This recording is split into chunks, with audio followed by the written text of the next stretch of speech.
some. Well, good afternoon and good evening, everybody here in the Zoom room.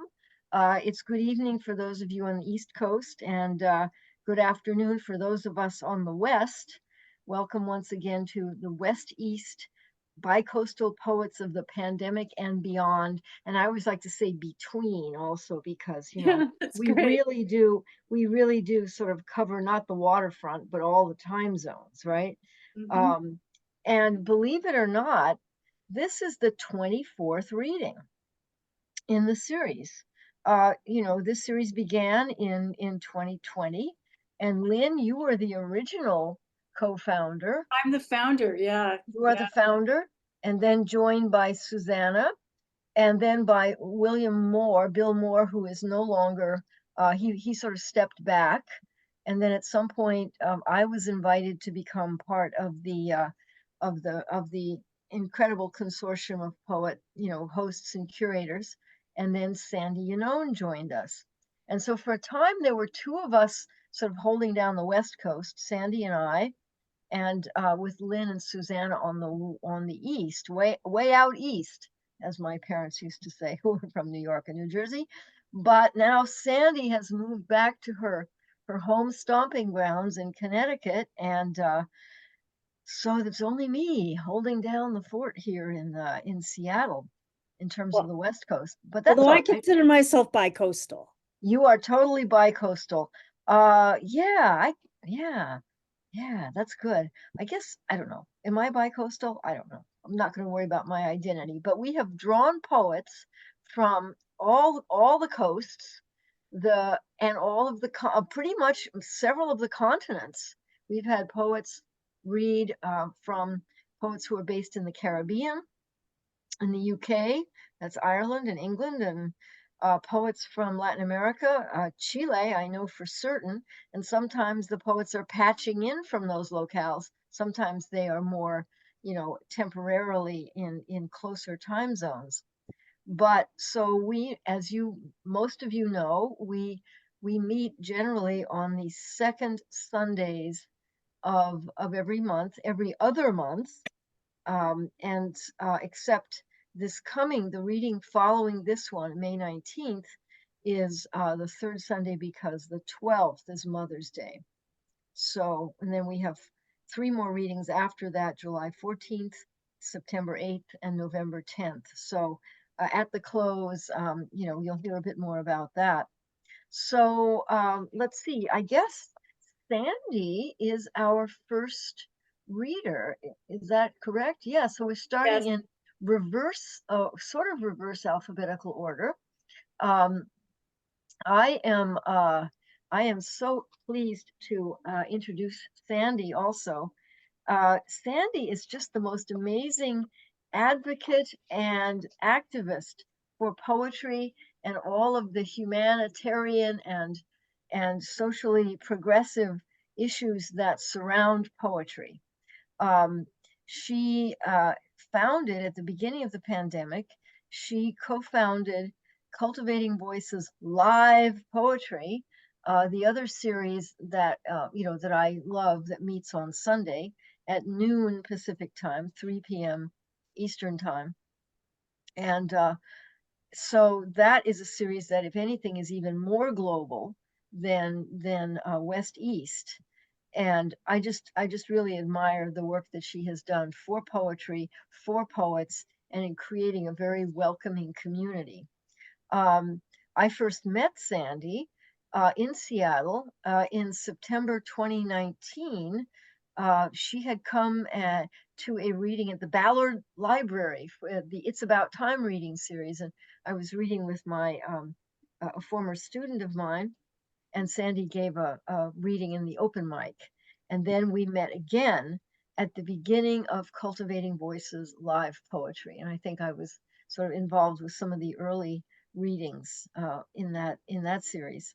And let's see what else to say. Sandy's most recent book, her new book here, The Glass Studio. It is the most beautiful cover. Oh yeah, thank you for putting it up. My pleasure. It is, I have to say, it is one of the most beautiful I mean, if there were, I don't know if there are any awards for book covers in the world of poetry, but there should be. But we did decide that we're going to do something involving, you know, the brilliant book cover tour, because here is mine and hers. There we go. And I don't have three hands, but I would also want to hold up Leticia's book that is also extremely brilliant and colorful. And also the art is by Letisia. But in Sandy's case, the cover image is from a work of stained glass by her father, the late Vincent Yannone, who, you know, had for many years had a glass studio, you know, a stained glass making studio, and the whole family was involved. At least you were, and I don't know if your mom was, Sandy, also, but yeah, so that was great. And what I really enjoy about this book, besides the brilliance of the cover and the brilliance of the contents also, it's amazing. There are 4 sestinas in this book. Sandy has committed 4 sestinas for this book. And one of them kind of faked me out for a moment. And I'm almost done with my intro, but I just have to mention this. The first one in there, which is a really, you know, intense, hard-hitting, and very poignant requiem for Orlando, the of the people who were shot, killed, and wounded in the Pulse nightclub in Orlando, Florida. Um, One of the stanzas, you know, a sestina is supposed to have 6 lines per stanza. And I'm reading through, and the 5th stanza has only 5 lines. And I'm going, what? What has something dropped out? And then I read halfway into the final, the final 6th stanza, and she says, and in the 5th stanza, I've dropped a line in shock. So it's like, and that I was reading this on the light rail and I burst into laughter. It was like, that relieved the tension I was feeling about the missing line. But that was it was a deliberate and brilliant, you know, sort of aesthetic choice and sort of choice for the emotional effect, which was amazing. So with all that, let me present to you the one, the only Sandy Yannone. Well, thank you so much. Thank you so much. Uh, no, um, it's really interesting because I'm one of the co-hosts, and I'm going to be co-hosting also today because I have the beautiful, beautiful, exquisite opportunity to introduce you all to Jennifer Conlon later in the program. But it's a real honor to be reading to people for whom I completely respect and my co-hosts. And let's just say I hope I do our series proud. So let's begin. Well, you set up the reading beautifully for me. Thank you, which means I can probably get through 6 poems in my time. And I'll just say this about the book. I did work, you'll hear about some of the work I did as a teenager in my parents' stained glass studio. The studio still exists, but it closed in 2020, and it's just kind of abandoned now. But it's as if, and my dad passed away in January of 2022. So it's as if time has kind of stood still in the studio. But certainly the memories of what's happened in the studio do not stand still in my mind, and certainly in these poems. And I will just also add that in the book itself, The Glass Studio, there are 4 title poems, if you get the book. And the idea for me is that I was trying to kind of construct a stained glass lamp in some ways out of the structure, so that these 4 anchor poems, these 4 title poems, function as what would be called in a lamp the skirt of the lamp. That's too much about the process, but I just want to let you know I'll be reading two of the title poems. And I didn't realize there were four Sistinas. I knew that there were a few. I'm not going to be, I had Requiem in, but I'm going to actually read, but I will be featuring a Sistina. So the first poem is from the first section, and I'm going to start with two poems that kind of hearken to themes that were in Boats for Women, my debut collection, recognizing that, oh, those things that are deep in your subconscious, oh, do they carry over? And so in Boats for Women, it features pretty prominently poems in the voice of Bess Houdini and also the Titanic. So I'm going to start with two poems. Thank you. Thank you, Lynn. That kind of are a throwback to Boats for Women and bring us into this new collection. And this first poem is called The Flaw, from notebook number 17, 1993. The heart is the fragile part that allows things to break, which is theft, which is loss, pain in expectation of pain, daughters and sons of stars and inquiry. Lights drape the sky like a necklace that history so cleverly wants to hide. Because I understand how the thief picked the lock, because the glass knife is no ordinary key. In addition to sharing that about those four title poems, I should also mention that every single poem in the Glass Studio has the word glass in it, but it isn't necessarily about glass. Not everything is about glass. And I'm going to ask Susana in particular to listen to this poem and help me out, because this is one of the Titanic poems, and I'm having a difficult time with making a choice about a Titanic poem that I need to submit somewhere. So this is called Disaster Glass. And if you were awake this summer, you might recognize some of the news that is appearing in this poem. Disaster Glass.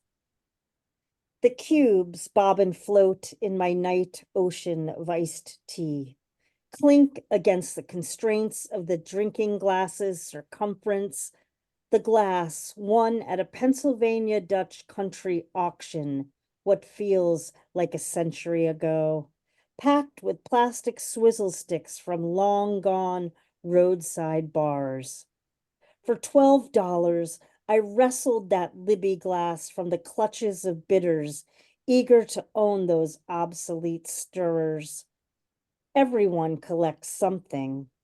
I was bidding to acquire my first disaster glass, my name for this perfect vessel of ground sand, a replica of the front page of the Allentown Morning Call, Tuesday morning, April 16th, 1912 edition. The left headline listing across 3 columns to the right, 1,200 reported lost on Titanic. The inky black image of her grainier than what I imagine it looked like on Allentown stoops that April morning, with the misspelled but well-intentioned names of the survivors the Carpathia had plucked from the lifeboats early on Monday, April 15th. Now, Thursday evening, I lift this disaster to my lips, a glass that rests patiently on the top shelf, usually out of reach. But this was no usual morning. NPR reporting that the submersible is almost out of oxygen. There's thin swizzle sticks of hope that rescue is possible. The Coast Guard doing all it can to keep on this side of search and rescue instead of recovery. But the ice keeps melting into the tea, as I quench my thirst for sorrow. I know the true cost of this disaster glass's story all too well. Should mention that another theme kind of running through Boats for Women is the idea of, survival and rescue. And my dad was in the Coast Guard, and his specific specialty was search and rescue and recovery, among other things.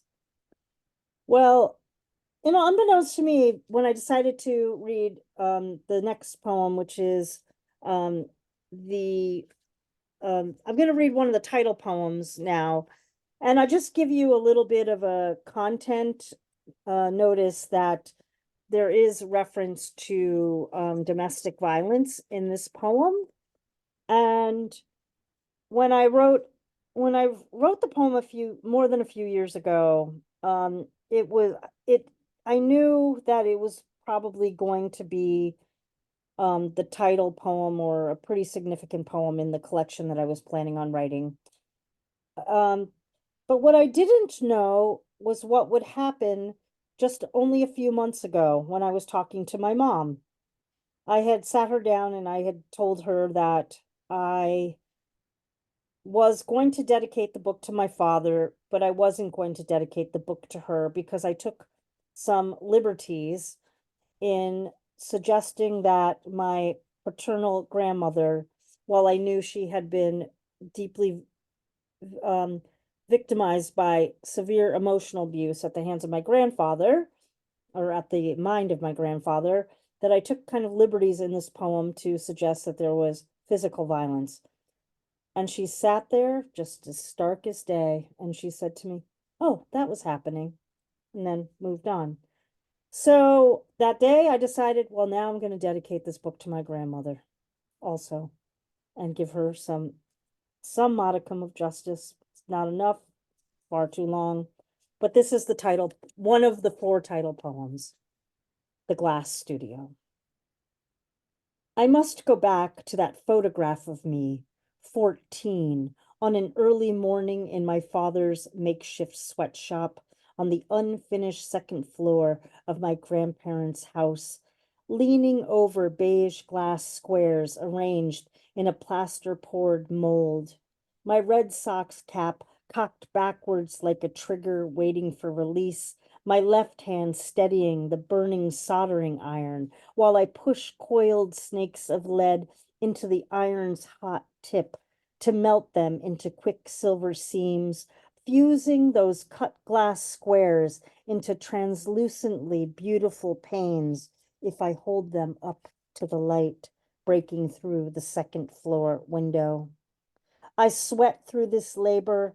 I breathe in the noxious fumes. I wear no protective mask. My hot pink lungs slow burn towards death. Hour after hour, I run my hands like this, iron and lead, like over the seams of women's bodies it will take years for me to touch.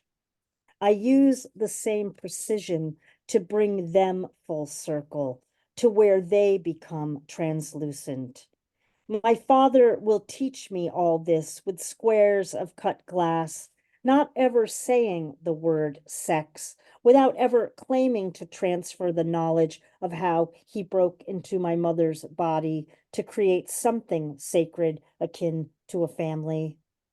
Downstairs, my grandfather returns from hours emptying glasses filled with Kentucky bourbon and ice, brings home his daily ragings like newspaper headlines, and breaks everything on the first floor. I sit up here on a metal stool in the glass studio, mute like a bird who has lost faith in song, soldering everything at my fingertips back into place faster than he can break her. My grandmother burns her hand occasionally on the coils of the stove while she makes his lunch, and at the height of these humid summer afternoons, my father disappears before my grandfather returns home. He teaches me not to press the iron against any glass square in the mold for too long. He shows me how the iron-willed iron desires nothing in its intention to burn. So if left resting on the glass's skin, it will provoke an irrevocable wound. After hours inside of this sweat and burn, heat from the tip of the iron threatening to welt my skin with each beaded line, the fumes filling my lungs like my grandfather's cigarette smoke overtakes the living room where my grandparents sit in separate chairs after all his sodden threats and direct hits. I close up the studio, pushing the windows down hard and drawing the curtains like stitches. Turn off my iron, brush its tip in flux until it smokes clean. I whip down the stairs, where on the other side of the wall, my grandparents smolder into days' aftermath of broken glass. I pull the door tight to keep them inside, the brass doorknob hot in my palm. I run next door, up the stairs to my bedroom, strip my leadened clothes, my skin now a mix of sweat from labor and labored fear, and I pull on my bathing suit, ride my bike hard and fast away to the beach, lay down on the hot sand next to the beautiful girls on their striped towels, on their backs, tanning themselves into womanhood, their new breasts coming in like delicate blown glass floats adrift in the sea and landing on the creamy skin of the shore, miraculously whole, like art, like the women who've broken away from me, like the glass infused light leaves the hanging stained glass lamps I assemble through my teens in the illegal glass studio of my family's naive making. All right, I'm gonna do two more and then we're gonna call it a night for me. Well, it's time. When you read a poem like that, you got to bring something else to kind of, you got to do it. I'm reading a poem about David Cassidy. This is a warning. This is the bus. This is my lunchbox. This is David Cassidy writes me a fan letter from the great painted bus beyond. From the pages of all those Tiger Beat magazines you purchased with your allowance, I became more like sugar with each poster you pulled from the centerfold staples.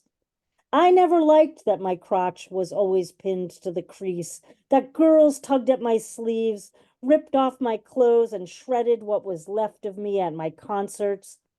I was hoping to be a firefly that feasted on night flowers, leaving my scent behind with my original songs, the ones no one heard over the din of those pop hits that ABC's money moguls shoveled into my mouth. During boxed lunches on the set, I had to sign thousands of postcards to girls I'd never met. I was drowning, Sandy, in the fountain of teen idol fame, and I didn't know how to swim. Who does in that kind of water? So I vanished into those cheap newsprint pages of 16 magazine. I became a paper ghost, and only the drugs and sex told me that I was alive. What can I say? Why am I risking this from the great painted bus beyond to share with you? I think you know better than the lyrics to I Think I Love You. Every poem is a spotlight that shines the light back into your eyes.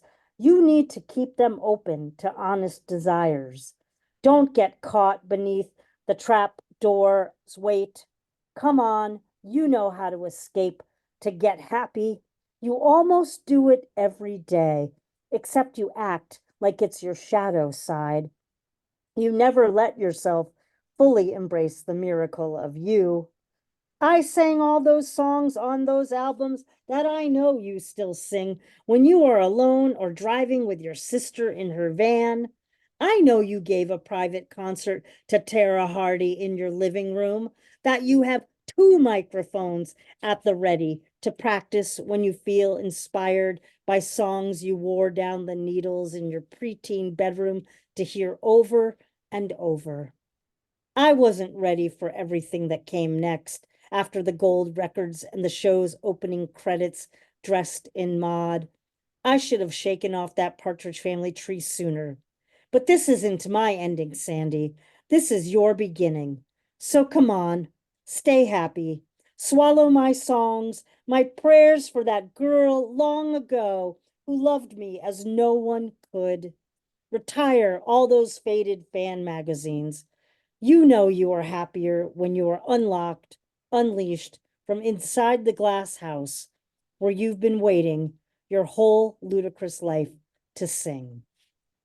And on that note of my whole ludicrous life to sing, I will share that the font on the front page, on the front cover, is called Calligraphia with a K. It is the Partridge Family font from the show. Thank you, everybody. And I'm so looking forward to the rest of the evening. I'm gonna. Thank Yeah. you. Thank you so much, Sandy. Thank you. That was wonderful. That's amazing about the font. It doesn't have that kind of thing in the back where they call it the colophon, where it lists all the fonts and the various typefaces and stuff, but I'm glad to know. Yeah. Salmon doesn't do that, unfortunately. Oh, I yeah. should have told them to do it for this one. And But they have blurbs on the back this time, which is interesting. blurbs. Yeah, yeah, that was interesting. Yeah. So speaking of blurbs, Zvinia Orlovsky was the final judge for the Idaho Prize in 2022. And the book that she chose, the manuscript that Zvinia chose, was Letisia Cruz's Migrations and Other Exiles. And Letisia is our next poet who's going to read. She is a poet from this is a collection that apparently has been in the works for a number of years, but the poems began as sort of simple explorations of the poet's past, and then managed to do this beautiful interweaving of what seems to be something autobiographical, but also touches of magic realism, which could be a connection to one of the literary threads that runs through the Latin American literature, especially the Spanish-speaking Hispanic literary culture. But also what I love about Leticia's work is the fact that she has a great deal of Spanish in the work, just phrases in Spanish. She'll just say, and often it's sayings by the mother figure who says, "Nunca metas las manos al fuego por ningún hombre." And that isn't really translated there. And so you have to understand in context, or you have to look it up, or you have to know Spanish, right? In a diluvio sin frenos. So I guess I should translate these. Don't put your hands in the fire for any man. And then the diluvio sin frenos is like basically a rainstorm or a deluge without any breaks, right? And so there's a great deal of Spanish interwoven in here, which I think is a reflection of sort of the culture of a state like Florida, where there are so many people of Cuban American, especially Cuban American descent, and of whom Letisia is one. She has several earlier books, and this one, having won the Idaho Prize from Lost Horse Press, is doing quite well. And again, as I said, it has this wonderful, very vivid cover. We've just got a series of vivid covers today, and this, I understand, is Leticia's own image that she has done the painting. So she is another multi-talented poet. Well, I first met Letisia last year at the AWP conference in Seattle, And we were part of a thing on the Wednesday, sort of before the conference really gets underway. There were a number of readings sort of off-site, and this one was called the Beer Hall Book Fest. And Lost Horse Press was one of the presses that was featured as part of that. And so Letisia was one of the readers, and so that's how we met, and we bonded over book covers and books and speaking Spanish, etc. So I want to welcome to you Letisia Cruz. Bienvenida, Letisia. Yes, yeah, thank you so much, Carolyne. I'm thrilled to be here. It's so nice to have met you in person in Seattle, and I'm so glad that we connected and that we continue to do cool things together. And it's great to be a part of this reading. And I'm actually excited to check out the rest of the series because I haven't attended before, so very cool. But yeah, I'm going to be reading just a few poems from Migrations and Other Exiles. And I think you kind of covered everything about the book. Yep, the artwork on the cover is my artwork, and it is dedicated to my mom. So I'll dive right in. This is called Sketched. I ran away and boarded a canoe. It was like it had been in my dream, in the middle of a page, with trees on both sides and a single fork in the stream. You erased my arms last night. You may not remember. You outlined my neck and stretched it long across the pillow. I allowed you to do so. What must I, you wanted to know? I wouldn't tell you. I had stopped speaking then. You had erased my mouth. Swamp Cradle. They say first blood runs deep, but it was never first blood that ran you here. No, this wasn't your first apocalypse. For years, you watched the shore drift, the edge of the Atlantic, your only witness, where home was a room on stilts, a passing flood, hurricanes, uprooted oaks. You moved from room to room because you liked naming storms. This never existed. Bear this weight. Drown this at the bottom of the Atlantic. Long before housing developments spread west across 8th Street, you rode your bike in the dark along the canal, looking for alligators to feed. Beyond 122nd Avenue, the swamp cradled you. Your legs stretched as far as Chrome, and beyond that, you were little more than a lizard girl, learning to walk upright. This is called Animal Sacrifice. Over streaks of red and the edge of one bird, divided and drained, pure. Inside, the crude tone that mocks how the practice is even cleaner than the end. The disjointed legs, limp neck, and a storm bruise too. Scent of dead animal in the grass. This is ritual. We break a little every day.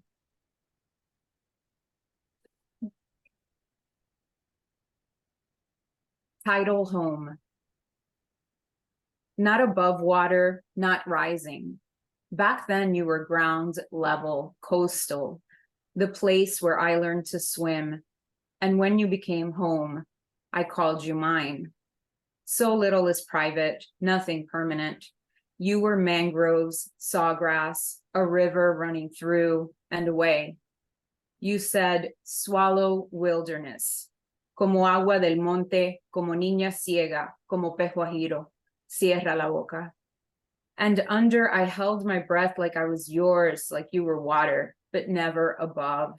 A swamp lily, a tangle of roots, rush hour rain, driftwood, 1,000-car pileup on I-95, drowning.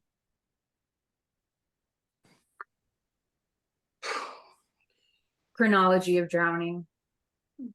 First, my father is a white elk. My mother is a red-tailed deer. Inside our apartment is a line of trees that hides the ocean from view. We are a forest sea in exile. My sister is a squirrelfish.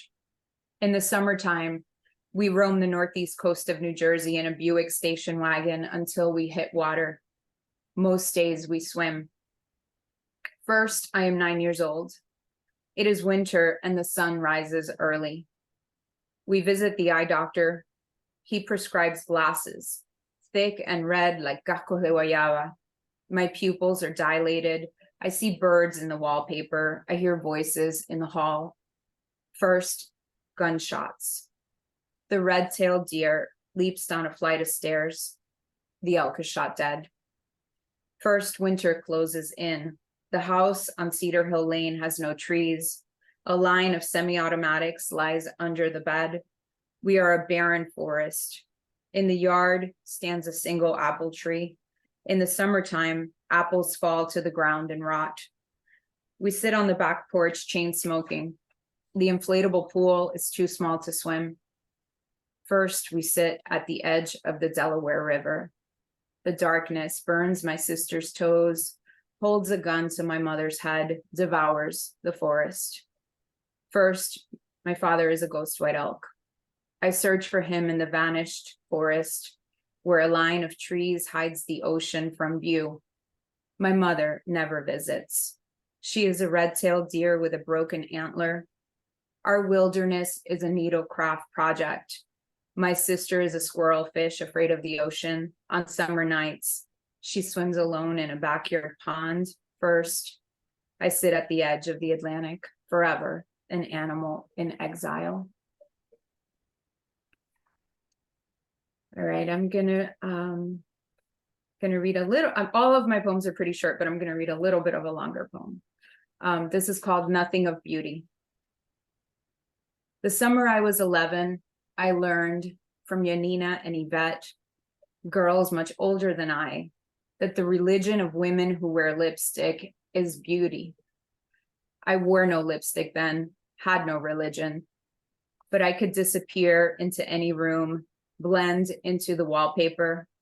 At times I wondered, do I even exist?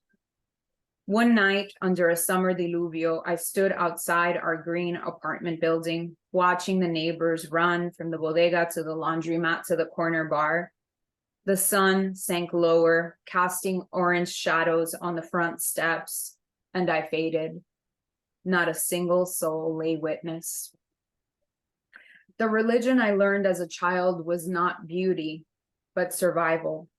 I did not know it by name then, but I knew the sounds, the timbre and cadence of gunshots, hurricanes rushing for shore, fists breaking over my mother's face. Now the stars were all dim.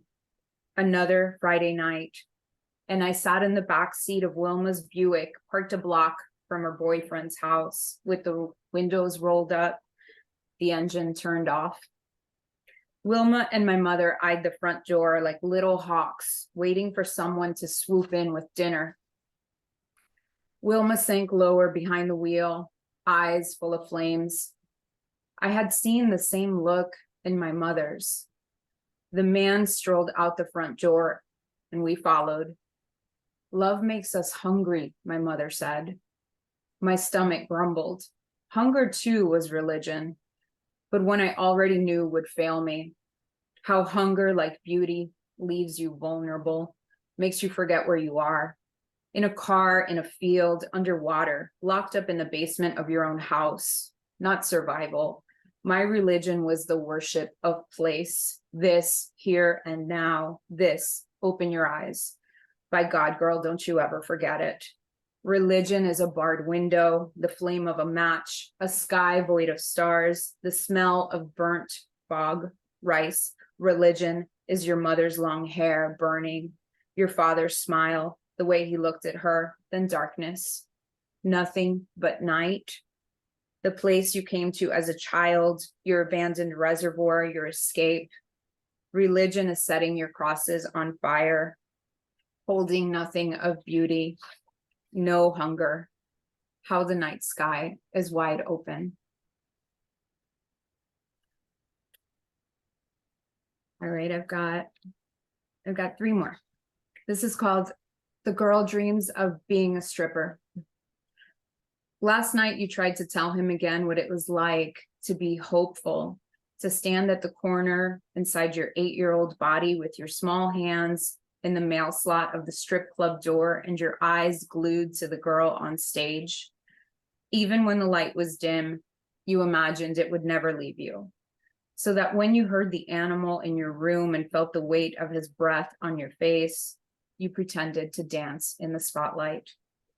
The darkness never comes because it's in you, waiting in the basement of your old apartment building, where you can still hear the girls clapping as you gyrate, light streaming in through the broken glass.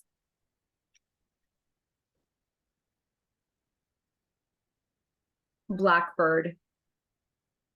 When we started with our paintbrushes, dust filled the air like fragments of the life we intended. Cans of color lay scattered on the ground.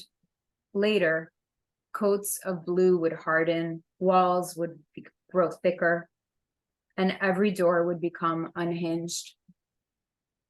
On winter mornings, the deafening sound of wings echoed through those walls like sheets strung on a clothesline and forgotten in the storm. Never mind the birds, I would tell myself. They know nothing but flight. Alrighty, and this last poem is called Hidden. A slight tear caused by keys or her favorite pen, a found pack of Marlboros, stolen braces, the entire state of New Jersey, hidden. They were mere design elements. Her feathers. Birds have it harder than ever. If a fire ignites, no one thinks to run with their ornamental legs. There is no sojourn home, no pilgrimage to any mountain. Solitude is an origami ocean in her pocket, waiting to spill, because more than once you accused her of loving dark most. The girl sits with her right leg wrapped in cellophane, propped up over her left. He lies on the bench across from her, eyes closed, legs crossed, the constant hum of the needle. They laugh as they leave the place, loud, too loud, nerves on edge, limbs wrapped like leftover pork sausages, talking about meatball sandwiches. Just a scratch on the surface where a feather might grow, marking the nape of her neck or the plank of her foot. She reaches deep in her pocket where the lining once tore, pulls out her favorite pen, and traces a door across his face. The ocean spills. Thank you all so much.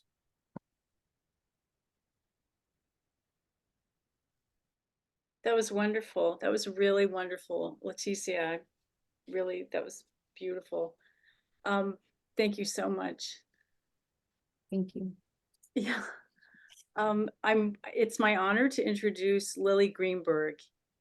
We just kind of doing two things at once here. Hold on for a second. Okay. In the opening poem to Lily Greenberg's debut collection, In the Shape of a Woman, published by Broadstone Books in 2022, the speaker says, "I am a geyser in the shape of a woman, and the time has come to never be murky again." The perspective in, the perspective in the book's opening poem is that of someone in the process of being born, literally being born, who says, "I couldn't hear through the water. My mother's voice came garbled and far away." That just blew me away, that first poem, and just the perspective of it. This is very intimate poetry. I mean, that is my takeaway from this book, and that's why I really loved this book, and I think you will too. It's very intimate poetry. The intimacy is never murky. It's always very sure of itself, and I think that's a unique strength in the poetry of Lily Greenberg. I asked Lily if being from Nashville has an impact on her work, and she mentioned that growing up with parents who were both in the music industry, both artists, definitely had an impact on her work. And she said, "They taught me a particular way of paying attention and moving through the world." Many of the poems in The Shape of a Woman are about family, and Lily said it surprised her when she was working on that manuscript how a poem could serve as a time capsule for a particular feeling, which can also be problematic because in a poem, the relationship we describe is static, but of course in life, our relationships are always changing. And I thought, I thought of that, Sandy, when you talked about having that conversation with your mom and how many of us have poems about family, and it's a very complicated thing and very interesting. The concept of plasticity is something Lily Greenberg plays with when she asks the question in another poem, can we choose our shapes? And responds through the metaphor of water that her Broadstone book summary, written by Larry Moore, I'm sure, who is with us today, summary describes as both shapeless and capable of taking on all shapes. And I think that's another, really magical thing about this book, that concept of water. A jacket blurb by McKeel McBride references the book's surprisingly mystical perspectives. What a Girl Scout knows, the dental patient, concert goer, housing director of a sorority, the woman who goes to live in the river, the woman who has lived in many houses, all of them my body. You might know that Lily Greenberg was just announced as a finalist in the Alice James Award for her manuscript, Mrs. God.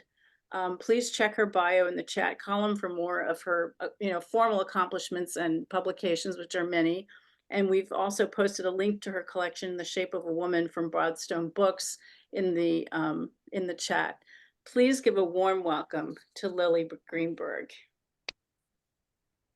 Wow, Lynn, that was such a generous introduction. I'm pretty blown away. Thank you. Thank you so much. I really appreciate all the thought that went into that, and even just for inviting me. This is really fun. I've known about this reading series. I have to confess that I work all day on the computer during the week, and so I have developed a real reticence to like doing online events now. But I have been wanting to come to one of these. And so when Lynn invited me, I was like, you know what? It's going to be great. Sundays, I don't work and gonna get my screen time in late. Anyway, thank you. Thanks for having me. I'm going to read a couple poems from In the Shape of a Woman. And then I wanted to read some new work. That's from this manuscript, Mrs. God, that I've been working on. And yeah, okay, well, I thought maybe I'll start with this poem, Birthday Party, that Lynn read a little bit from. This is the opening poem in the book. Birthday Party. I was born with a pool in my head, milk thick, spilling over, and I first started to cry because I couldn't hear through the water. My mother's voice came garbled and far away. It was like smelling a candle burning upstairs mixed with a skunk under house and not knowing how to separate the two. Like a joke in a language I don't speak, I knew there was something I wasn't getting. But crying, the water drained out of me. Sound waves walked through my ears, and between my mother and God, I heard everything. Her jawbones popping over a portion of almonds. Don't do what I did. A gift. I'm praying for you. A cradle. How I missed the tones so completely.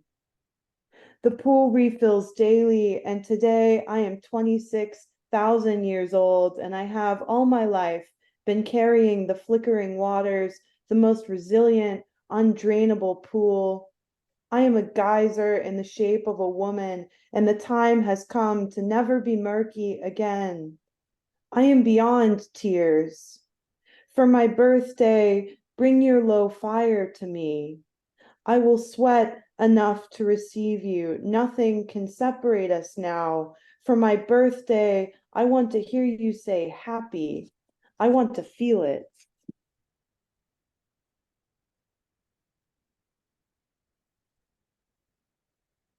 Okay.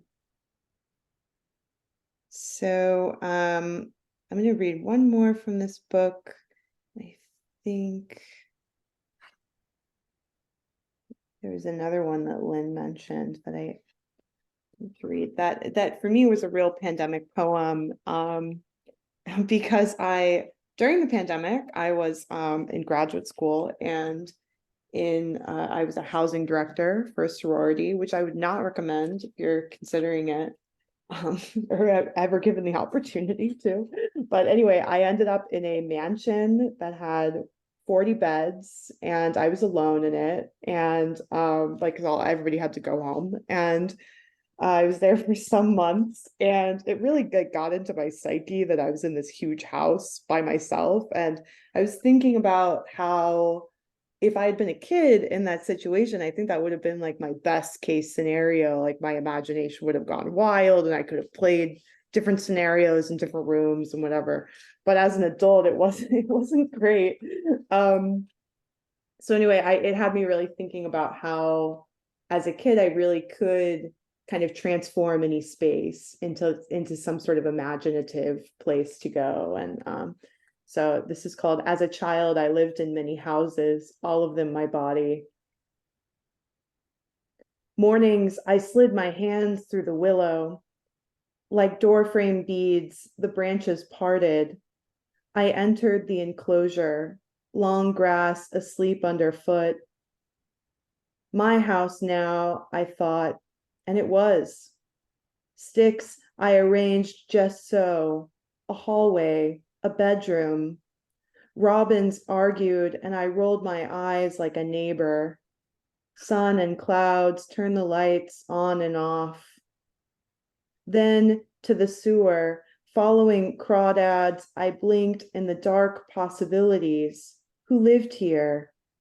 My flashlight made shadow, but if I kept going, blue light, a ladder, the sweep of cars seen through a drain. I could only look and turn back, like the end of a dream. It's morning now.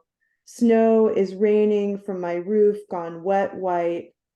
I can go anywhere I want, but I don't. Every door in my house is shut. I sit in my closet, and I am sitting in my closet. It could be morning forever, and I still wouldn't find myself. I have a house now, a real one, I say to the girl I was. She calls back, not as real as mine. Okay, thanks. Right. So I'm gonna switch gears a bit, and I wanted to read a little bit from this manuscript, Mrs. God, which is, I think, in a lot of ways, a continuation of themes that I explore and In the Shape of a Woman, around kind of selfhood, how you understand yourself, but for me specifically around how I understand divinity or power, and kind of trying to make sense of a religious upbringing.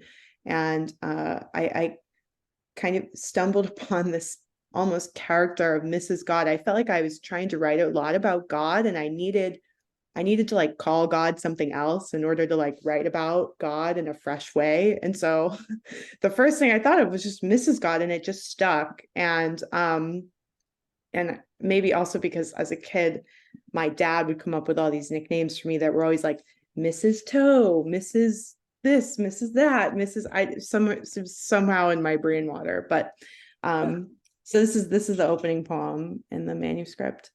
It's called You're Trying to Grasp Mrs. God. You're trying to grasp Mrs. God, but she is not graspable. The lucky stand under her as under a Ferris wheel whose baskets drip old rain and scattered voices that call to you in your first language. You lost it, didn't you? When the holes appeared in your ears, when you filled them with metal, when your whole mouth became magnetic. If only you or your mother or her mother understood. What is there to understand about a large animal passing in the night?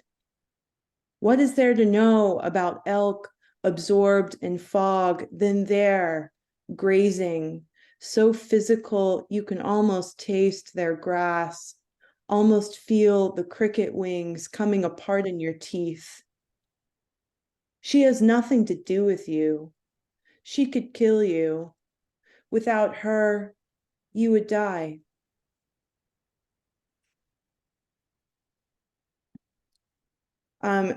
So I'm going to read a poem. This is a fairly short one, but it kind of revolves around me and my mom's relationship, both as artists. And we had this interesting experience or kind of synchronicity some years ago.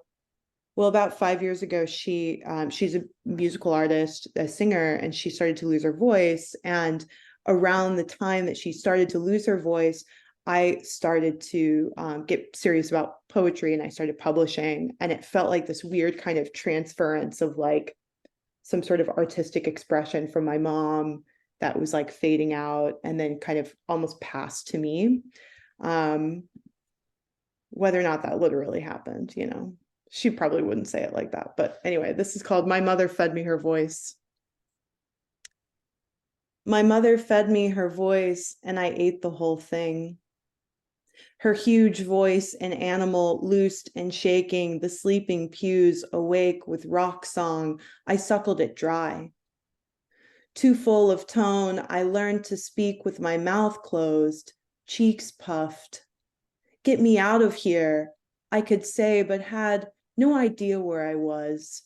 Couldn't see my mother, the oak, shivering the pines.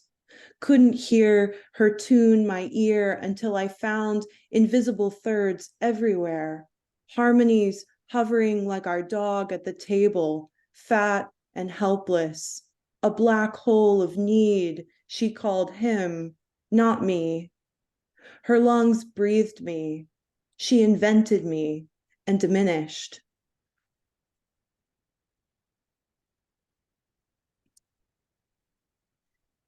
Okay.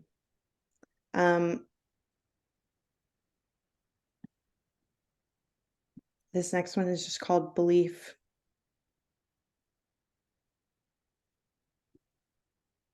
In the woods, I am walking with a black dog. The dog all sniff and sight, and not mine, but hurting me. It is June, morning, the block of clouds bright. I can't see the sun, the Atlantic, or traffic, but all of this surrounds me, I assure you, and my dead teacher interjects. Draw what you see. Can you see that? What about what I believe? In the woods, I am walking with a black dog weaving. With her one white paw, the dog weaves. Into the trees and back, the dog binds the living woods together.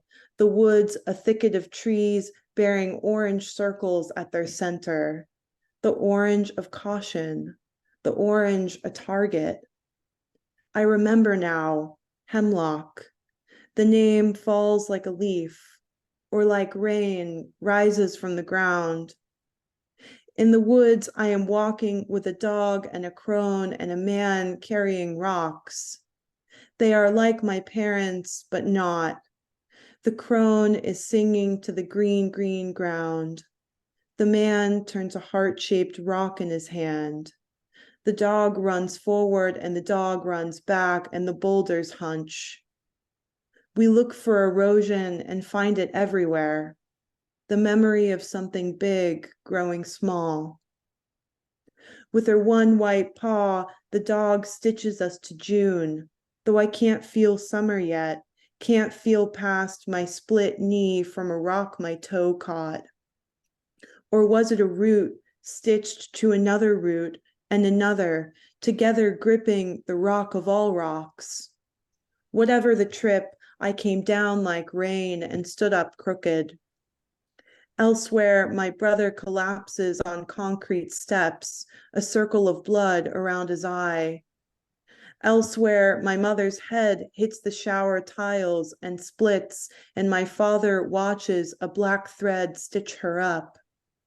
Elsewhere, my sister falls for 20 years and dies and stands up taller.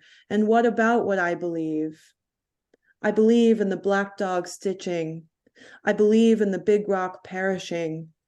I am trying to tell you of boundedness. the kind of stitch not touched by death, indivisible, unseen, without name. And the hemlocks will disappear in my lifetime, and June will be a lilac memory, and I will walk forever with a dog and people resembling my parents, and my mother and father and sister and brother will die and live again, as they do now, out of sight, without proof. And here I am walking, surrounded, every day of my life, over full.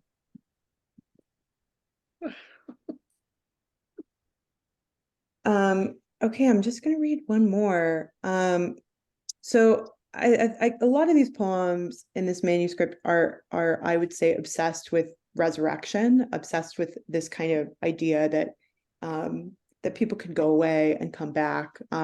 Largely, I'm not reading any of these tonight, but I have quite a few poems about my sister who was actually away from my family for about 20 years. Due to long-term opioid use, and did go into recovery and returned, which was a real-time resurrection. Anyway, I this is just something that I'm interested in, of, you know, how I guess maybe every poet's interested in forms of transformation, but anyway, I wanted to read this one poem that's just called I Killed the Coach, and it's about this experience I had as a kid playing volleyball, where I accidentally I served the ball and hit my coach in the head, and she passed out, but I thought that she was dead. And it's kind of a, I guess, meditation on fear of one's own power. So this is I Killed the Coach. I killed the coach with my hand on a ball. The ball I slapped in the face. The ball I shot to the temple of the coach, who dropped all at once like water. The lights buzzed. The cardboard coach. She lay dead a long time. Her daughter looked at me the way I looked at my hand. I always knew I could kill someone. Played dead once in a field to see what it'd be like, to see if the sirens would come, but no one came. The lights buzzed. The coach stayed dead. There is a story of my life in which I am the fist. In moments of joy, I spin with my arms out, and someone takes a black eye, a chipped tooth. There is a story in which joy cost someone their life. The coach lay dead a long time and sat up, shook the after off, made us line up for serve receive. But I shook nothing off, cried the whole way home, cried into our black dog's neck, my mother on the phone with her sister. Where was my sister? My mother shaking me to stop overreacting. So I took my killer self to my killer room and vowed to never be happy again. I would be better than happy. I would be restrained and thus heroic.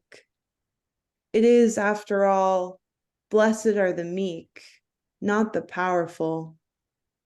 So I kept my power tucked under the bed like a secret sister, learned to live in soft muscles under soft shirts, holding so softly a hammer in my hand. Thank you.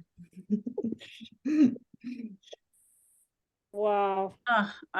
Wow. I mean, I'll add to the intimacy of those poems, the audacity Powerful. of these Powerful. poems Yeah. is what I am so, excited about. It's wonderful. What an evening. So I'll let Susanna's gonna wrangle Wait, our. no. We're not done yet. We're not done yet.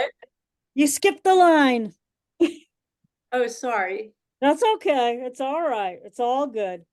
I just want to add that, I've been reading your poems, Lily, in magazines, journals, and I have a gravitational pull to your voice.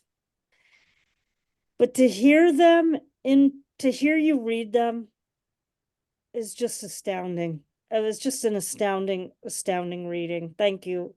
And what I really love is that, we have your voice, and now we get to hear Jennifer's voice. And I feel that same.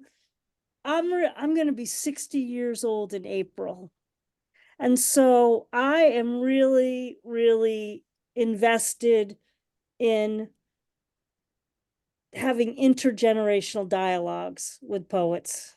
Yep. And so to be in this constellation tonight of poets has really opened my eyes and made me so excited for the future of poetry. Yes. Poetry is alive and well. And let me introduce now another reason why I think it is so alive and well.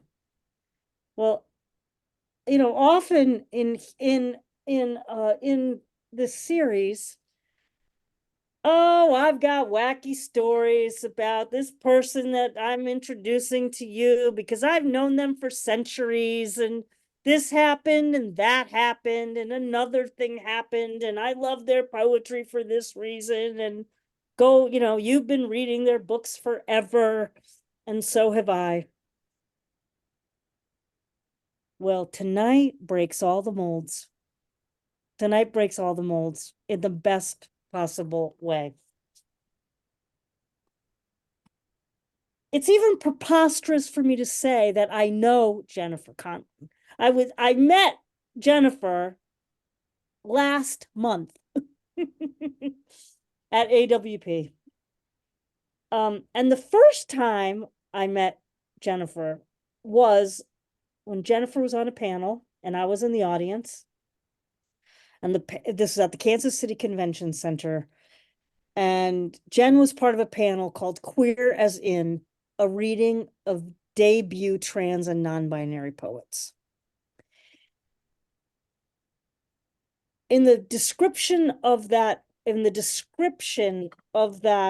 session were these words, and I'm sharing them because I think these words are emblematic not only of what that panel thought they were about, but I think it's the essence of what really Jen is doing. So first of all, I just want to add, I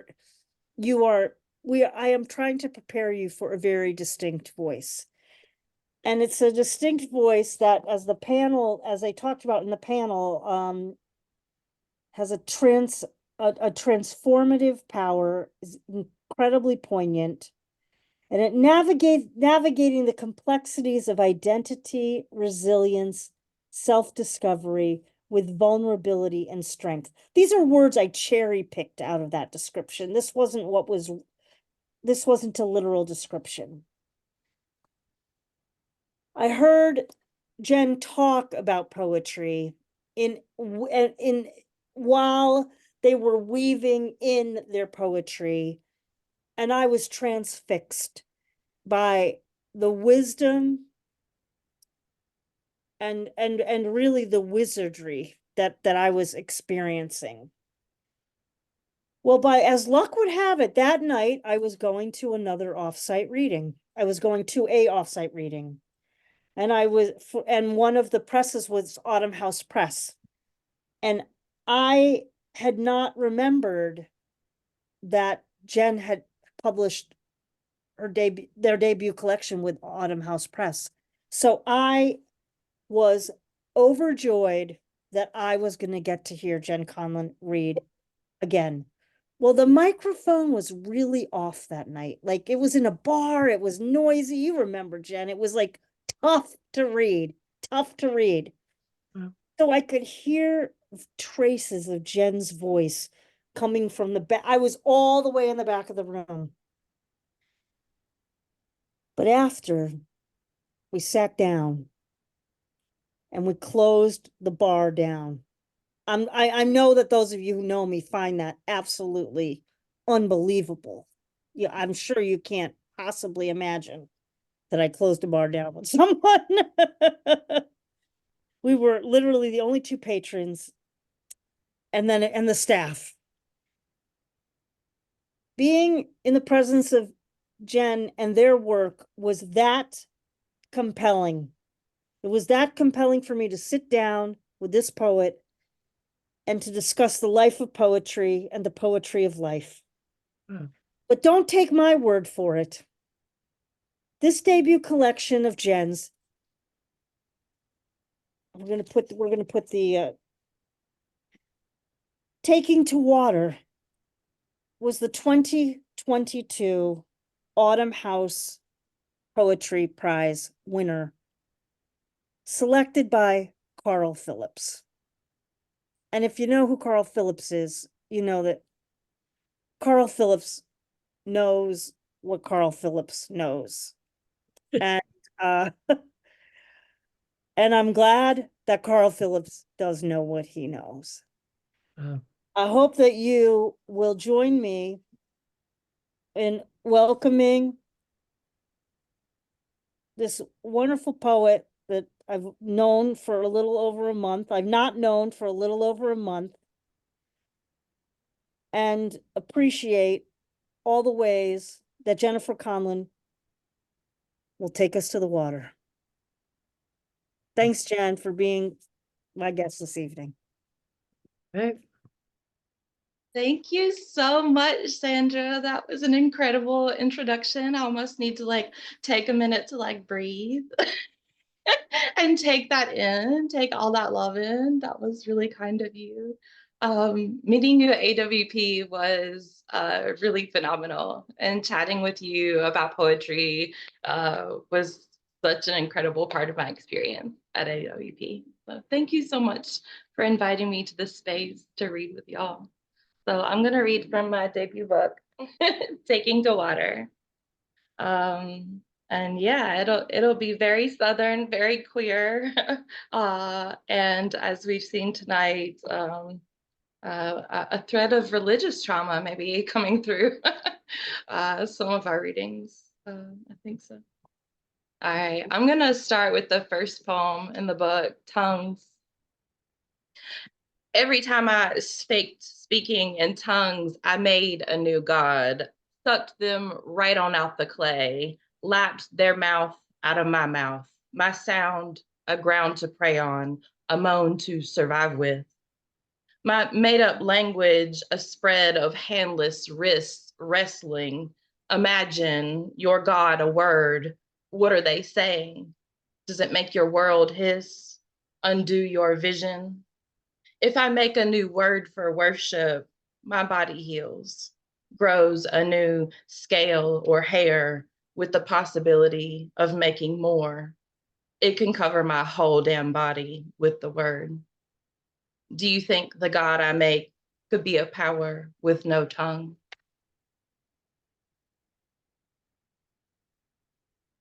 Bait. Mama's biggest concern was me getting worms from playing in dirt. You could get so filled with worms, they'd be up to your throat. We'd have to sink you in the pond and let the fish deal with you. The fish could empty me, empty beyond worms or dirt, wherever the body goes. In the computer lab, I read hundreds of fish species change from girl to boy and back and forth like this under the water, right next to the other fish, right there in light. In the wild, men send scalers across fish sides. I catch their shining flakes on newspaper under the gutting table. When I have enough, I hide in the bathroom, press their sequins to my body, practice lips in the mirror. Scales at my elbow form a fin, a gill to cover my long neck. Mucus sticks the fish parts to my body. I open and close my mouth, protrude my tongue. What does a fish do with its tongue? Some fish have teeth on their tongue. Some fish have girl parasites that eat the tongue and take its place. Her eyes will shrink, Her legs stretch out and she anchors herself in the mouth.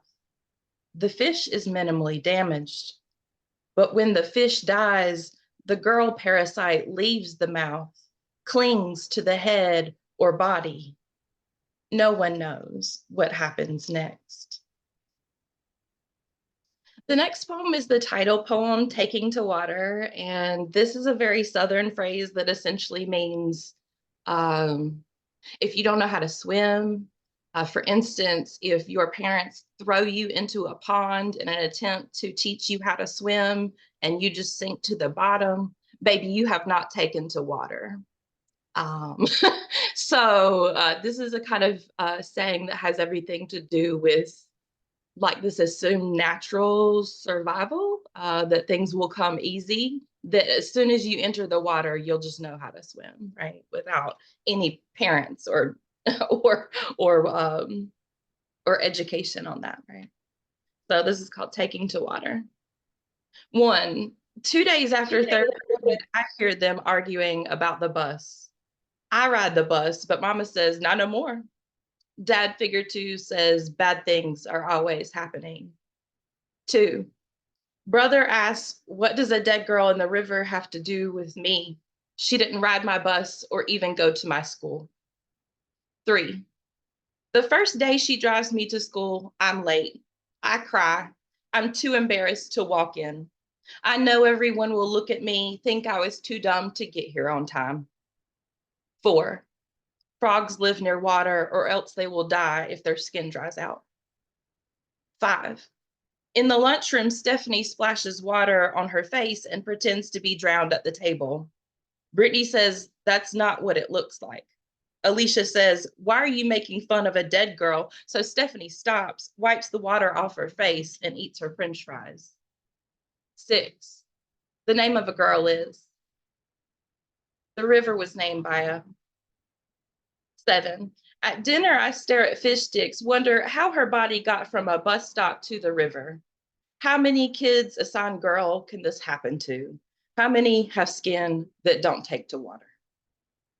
8, the common pond frog is ready to breed at only 3 years old. Only, without others or anything further. Alone, solely, merely, just, as recently as, in the final outcome. 9, I draw the outline of a girl. I draw it smooth and wet the skin. Her gills get her from the bus to the river alive. Spin spines make it hard to touch her there, especially if she's moving, and she is. 10, the school cancels our field trip to the river. Imagine seeing her bloated body receiving kisses from flies. Her skin, a violence even in death, only she is probably still here. She must have just swam off.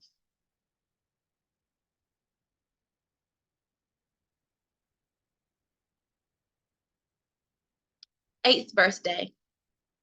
Dad figure 2 invites all his friends, orders a keg, hangs pink balloons for girl. Mama balances strawberry cake. I am a small table. Paper plates and cups, women's breasts in red bikini tops. Fried catfish floats. The coleslaw is a painting. Dad figure 2 threatens my jaw. It might be your birthday, but you're gonna eat, girl. I open the catfish. I eat the breading. I separate from the body. One of the men congratulates himself for finally deboning this very fish you're eating, girl. I gaze over at the fish on their plates, but my fish doesn't look like theirs. Mine has huge bones trimming the plate, a gill alarming, carries sorrow like a black egg.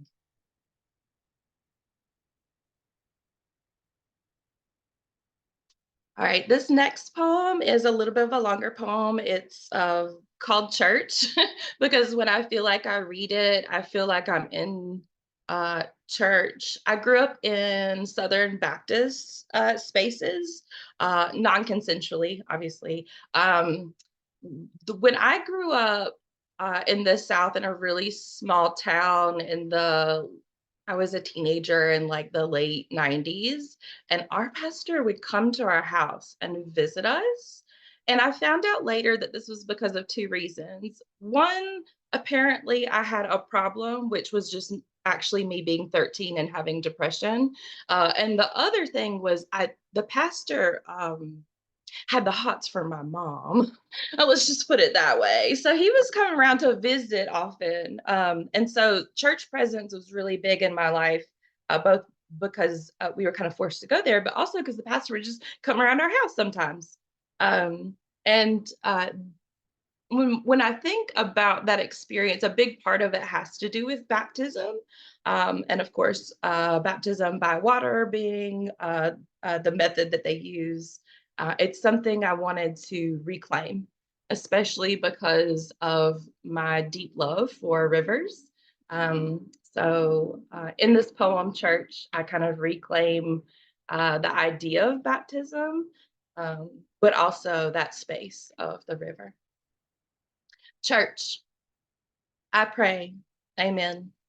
I'm learning, amen. Language, the head, I pray a sound, I pray the river. If the brown water nudges my ankles, let him sleep. If the water percussion my calves, let me widen my legs. If the water pulls on my knees, let me fall on them. Let the silt and mud leak into wrinkles, let mud go on in. If the water shocks my thighs, let there be therapy. Let the water tell me I am safe, amen. If the water reaches my pussy lips, let them shimmer, tickle. Let them home the water, ask for its direction. If the water tastes my hip bones, let them suck them till I moan, amen. Let it suck like a rat snake on a fresh chicken egg. If the water perceives my belly, fills my belly button, let there be life in me, in my own beginning. If the water erases my rib, let all the men fall down on muddy knees and thank us for the opportunity of wet pussy, wet mind. If the water, amen, meets my breast, let my nipples harden and smile.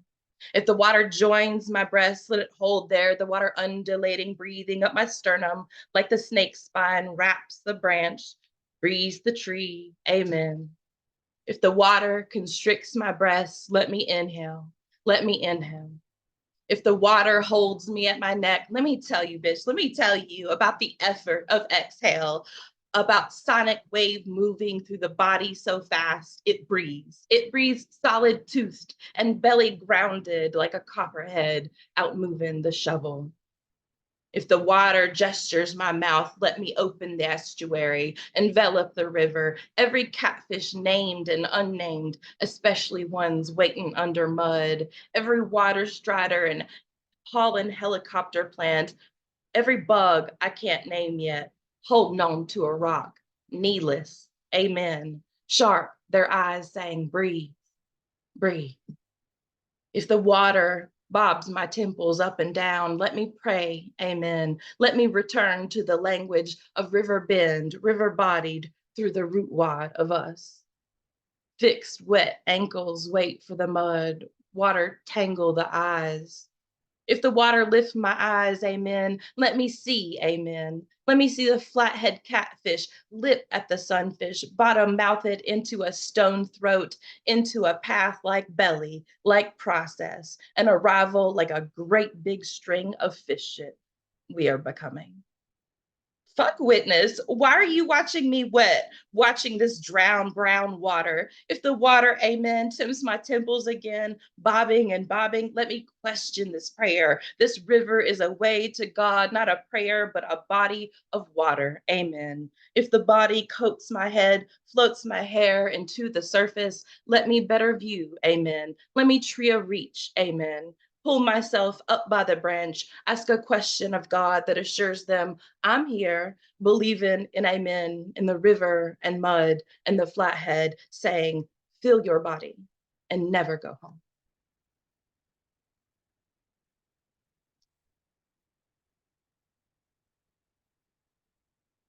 I've got just a few more for you.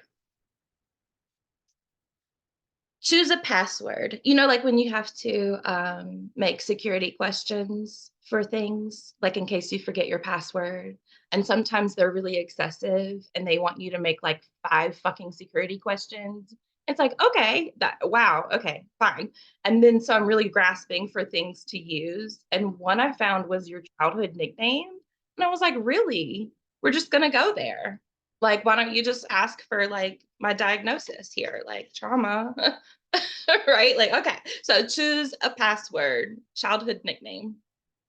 Dad figure 2 said thunder thighs as if there was a storm between my legs, thighs that make waves, divide the sky, as if there weren't charged with some force he couldn't see the effort of opening, as if he could use the sound of me to calculate the distance between our bodies, as if the speed of light is not universal and my sound will never catch up, as if the god of Thursday didn't live between my legs with each of my steps, as if the sound didn't shake him from a deer stand or swimming pool, make him jump out of the shower, as if the presence of a thigh gap would allow himself to see himself in me, to imagine some space in me, as if their size was relative to his comfort, as if his comfort could make a similar sound.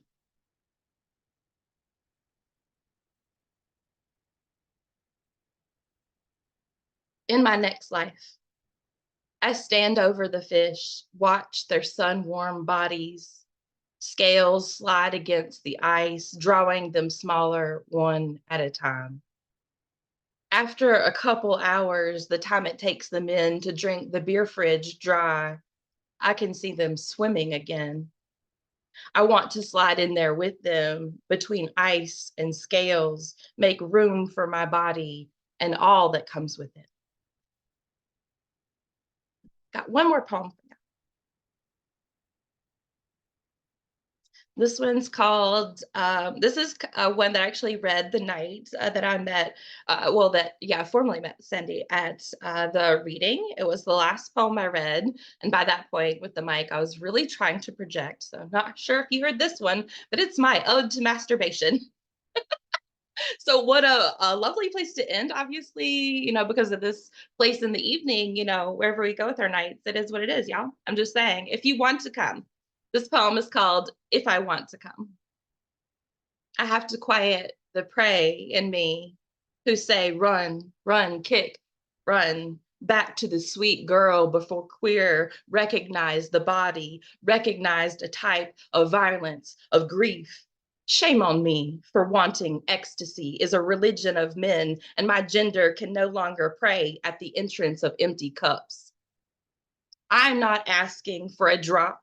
I'm asking for a few minutes so that I might twist my history right on out my body, set it on the nightstand, see myself in blushing light, and want to be their lover too. Thank y'all so much. Let's all unmute ourselves and clap for all the poets. Wow. Excellent reading. Excellent. Woo! 4 excellent you. readers. Amen, amen. Amen. Yes, indeed. Raise the roof, raise the roof, my friends. Oh. This has been an incredible evening of poetry, and we're still not done. We a very small and limited open mic, and I see 4 readers in the chat. Bruce, Hillary, Jean, and our own Lynn McGee wants to read something short. So I think you all know the rules. 1 poem only, and anything from haiku length to 1 page. And oh, Lisa, you're now on visual. Do you want to do something for? Oh, you're not on visual, it's a picture, okay. Very unstable. I keep getting kicked off. You get, okay, we know you're Very unstable. Yeah. We love you In so anyway. many ways. Okay, so anyway, so to the rules, and Bruce, we can start with you. Oops. Okay, everyone. Thank you. I'm just going to, I'll put the my website link in the chat after I read. Good Housekeeping is coming out in April. It's available for signed pre-order now. And as I said, I'll be reading at Adverse Abstraction on Friday with Kay Bell, the Poet Laureate of the Bronx, and Ada Zalalian. I'm going to read the title poem from Good Housekeeping. I sing the body domestic in sonnets Huveric. The housefrau on the corner is heartless to my dog, but her pressed curtains part on a promise of paradise. Without home fires, there would be neither war nor peace. It left the boot print of settlers on stolen lands of those they called savage. Housekeeping is why greed is the root of evil, yet it keeps us alive. Bow of that Mayfair Amazon, Mrs. Dalloway, a feather duster as our sword of Damocles. Dismiss its implications at your peril. Our polished windows gaze out unobscured on the dwindling Anthropocene vista, the clear-cut wastes we've washed down the disposal. It can't go on like this. This is all we have. Thank you very much, everyone. Thank you, Bruce. Thank you. And so now we have Hillary. Hey. Thanks, Susanna. I'm going to read a poem from my forthcoming book with Broadstone. It's called, the book's called Calliope. That's the name of my grandmother, who came from the island of Chios in Greece. And it's called Anastasia. She asks if asthma is the name of a goddess. Its etymology is dull, unless you're Anastasia, Greek resurrection, Anna up and stand firm, my remote student who checks boxes on the Oakland waterfront, the world's 5th busiest port, inhaler in hand for quality control. 18-wheelers stall in coiling lines, unload diesel, particulates too small to see into her lungs, her blood. It comes from ASEAN, I say. Breathe hard. Thank you. Okay, and Joanne, you're next. Thank you. I would like to read a poem that was published by Voices Israel, and it's called Palimpsest. And as you know, a palimpsest is a manuscript that has writing on one level and you go underneath it, and there's another writing or a painting that has a painting underneath it. I smooth my skin with aloe and cocoa butter. Behind my ears, I dab the fragrance of lilies. But who am I deep down where ancestral spirits dwell? I have a holy book written by men. Where are the women's voices? In the kitchen, with the children, welcoming the Sabbath bride with prayer. Why are they so afraid of us? Maybe they should be.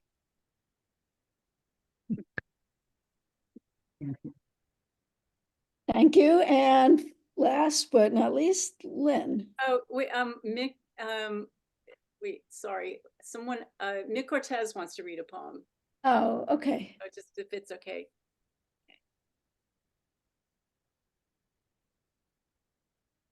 Thank you. It's called Airman. Airman, how lovely the earth looks from so high above, so far away from the ruckus.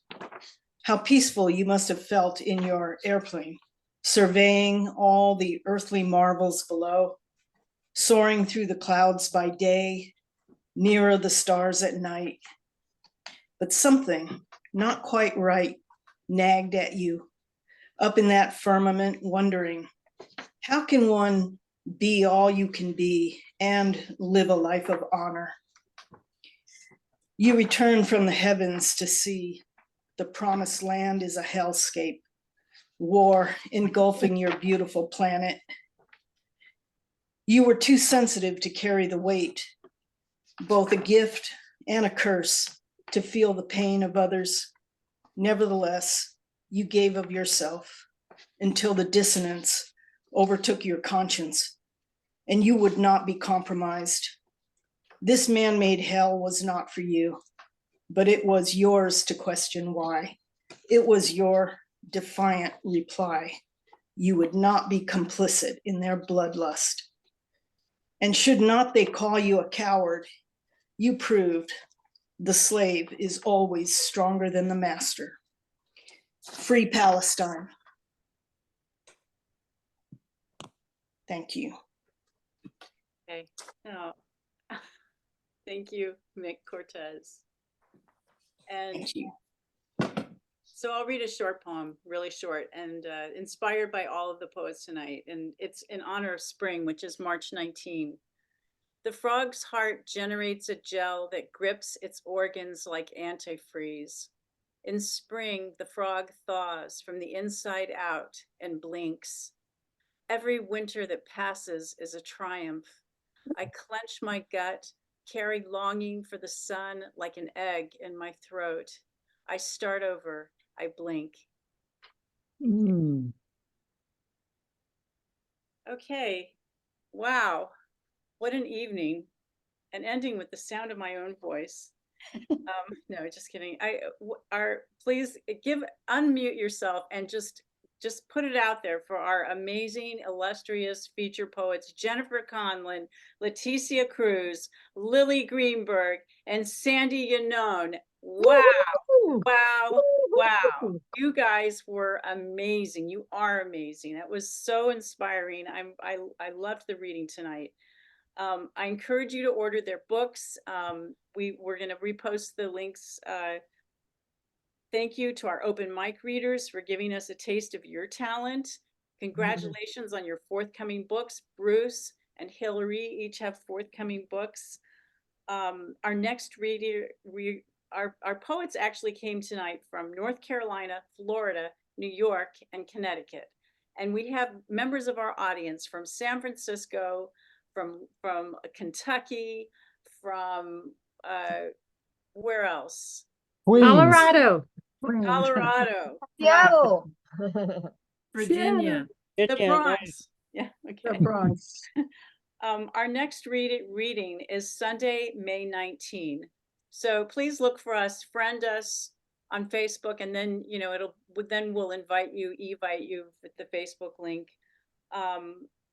And send your email, friend me if you want, and send me your email address if you want me to include you on an email that also goes out, because not everyone is on Facebook. So be safe over the next couple months. When the world goes dark with a full solar eclipse on April 8, please pray for peace, and we fight the darkness. I'm Lynn McGee. My co-hosts for the West East Poets, The Pandemic and Beyond are Susana H, Carolyne Wright, and Sandy Yannone. This is a group effort. Good night, everyone. Love to you. And thank you so much, Carolyne. You're so sweet. Thank you, everyone. Thank you. Good night, everybody. Thank you so Bye. much. Hey, Mick, it's great Bye. to meet you. Face to Yeah. Facebook at last. Wonderful. Thanks for getting the book earlier. Okay. Yeah. I'll check in with you. Yeah. All right. Yeah. Very good. Wonderful. Okay. Have a wonderful night, everybody. And enjoy the, what is it? The Oscars? Yeah. Or is it the BAFTA? Or is it, I don't know, the baddies? I don't know. Anyway. I think it's the Oscars, but Oh, okay. Whatever it is. but yeah. Thanks, everyone. Thank you. Yeah. I'm gonna See stop you the all again soon. Okay.